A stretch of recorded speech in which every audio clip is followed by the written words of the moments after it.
রাখবা, আরাফার রোজা রাখবা, আশুরার রোজা রাখবা, শাওয়ালের 6 রোজা রাখবা। এর চেয়েও বেশি রাখতে চাইলে একদিন রোজা রাখবা, আরেকদিন রাখবা না, একদিন রাখবা, আরেকদিন রাখবা না। এর চেয়ে ভালো রোজার হতে পারে? হতে পারে না। আল্লাহর হাবিব সাল্লাল্লাহু আলাইহি ওয়াসাল্লাম বললেন, সেই শ্রেষ্ঠ যে স্ত্রীদের সাথেও মেলামেশা করে আবার ইবাদতও করে। ইসলামের মধ্যে ভারসাম্য আছে না নাই?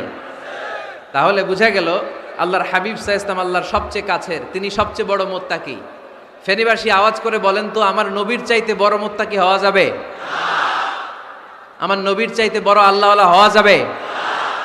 নামাজ কেমন করে পড়তে হয় এটা নবী শিখায় গিয়েছেন, এর চেয়ে বেশি কিছু করা যাবে? জিকির কেমন করে করতে হয় এটা বিশ্বনবী শিখিয়ে গিয়েছেন কি জান নাই?